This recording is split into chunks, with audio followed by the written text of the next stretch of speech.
ஜனவரி 2 மதிமுகவுடைய தலைவர் வைகோ சமத்துவ நடைபயணம் மேற்கொள்ள போறாரு. ஓஹோ, ஜனவரி 2ல இருந்து ஜனவரி 12 வரைக்கும். ஏன் சமத்துவம் இல்லைன்றாரா தமிழ்நாட்டுல? தமிழ்நாட்டுல சமத்துவம் இருக்கு. திருச்சியில் ஆரம்பிக்க போறாரு, மதுரையில இருந்து முடிக்க போறாரு. 10 நாள் நடைபயணம் இது. அவரோட 9வது நடைபயணம். யார் ஆரம்பிக்க போறாரு அப்படின்னா முதலமைச்சர் தான் தொடங்கி வைக்க போறாரு. ஓகே, அவர் சமத்துவத்தை பேசிட்டு இருக்காரு, சமூக நீதி பேசிட்டு இருக்காரு. ஆரம்பிச்சா கரெக்டா இருக்கும்னு நீ நினைக்கிறேன். எதுக்காக அதை நடைபெறணும் அப்படின்னா தொடங்குனா போதைப் பொருட்கள்ங்கிறது ரொம்ப அதிகமா இருக்கு. கல்லூரி பள்ளி மாணவர்கள் எல்லாமே புழக்கம் அதிகமாயிடுச்சு. அதை கட்டுப்படுத்தணும் நடைபெறும். இதை தொடங்கி வைக்கிறதே அதெல்லாம் சிஎம் இல்ல, இது சிஎம்க்கு சொல்லிட்டாங்களா இதுதாங்க நடைபயணம்? நமக்கே தெரியுறப்ப உளவுத்துறை வச்சிருக்கிற சிஎம்க்கு தெரியாதா? அது அவர் பாருங்க, அவங்க ஆட்சியில இவ்வளவு புழக்கம் இருக்குன்னு சொல்லி நடைபயணம் பண்ணாருன்னா கூட்டணியில இருக்க கட்சியே என்ன ஆகும்? கூப்பிட்டு வச்சு கலாயிறாருன்னு நினைக்கிறேன் வைகோ. அதான் நம்ம காமெடி பண்ண வேணாம் போல, அவங்களே பண்ணிக்கிட்டு இருக்காங்க. அது சிஎம்க்கு தெரியும். ஓகே ஓகே, எனக்கு எல்லாம் காவல்துறை இருக்கு, அவங்களுக்கு தெரிஞ்சுதான் விட்டுட்டு இருக்காங்க. நீங்க வழக்கம் போல நடைபயணம் போங்க. நடைபயணம் சரி, அவ்வளவுதான் இவங்களை பொறுத்த வரைக்கும். சரி, போற வழியில எல்லாம் பிடிப்பாரா? கஞ்சா புழக்கம் எல்லாம் இருக்கதை பார்த்து கண்டுபிடிச்சு அரெஸ்ட் பண்ணி போலீஸ்ட கொடுப்பாரா? அதெல்லாம் கொடுத்துருந்தா இப்பயே கொடுக்கலாமே. சென்னையில என்ன இல்லாமையா இருக்கு?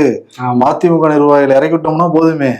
நிர்வாகிகள் இருக்கணும் முதல்ல. ஆமா, அதுவே ஒரு பஞ்சாயத்து அங்க. சரி, இன்னொரு பக்கம் பாமக அவங்களும் அன்புமணியும் நல்லா காமெடி பண்ணக்கூடிய ஒரு ஆள் தான். அவர் என்ன சொல்லியிருக்காருன்னா, பாமக 2 பேரும் சேர்ந்து காமெடி பண்ணுவாங்க, சேர்ந்து பண்ணுவாங்க. இப்போ அவர் என்ன காமெடியை எடுத்துட்டு வந்திருக்காரு அப்படின்னா, 2026ல நம்ம தான் ஆட்சி அமைக்கிறோம், நீங்க எல்லாருமே அமைச்சர்கள் ஆயிடுவீங்க அப்படின்னு அங்க உள்ள எல்லா நிர்வாகிகளையும் பார்த்து சொல்றாரு.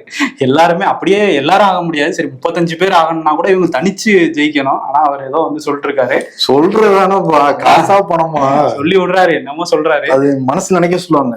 நினைக்கதான் நினைக்கிற, பெருசா நினைக்க வேண்டியதுன்னு அப்படின்னு. ஆமா, இப்ப ரொம்ப பெருசா நினைச்சிருந்தா பிரதமர் அளவுக்கு நினைச்சிருக்கலாம். அவர் இப்பதான் முதல்வருக்கு வந்திருக்காரு.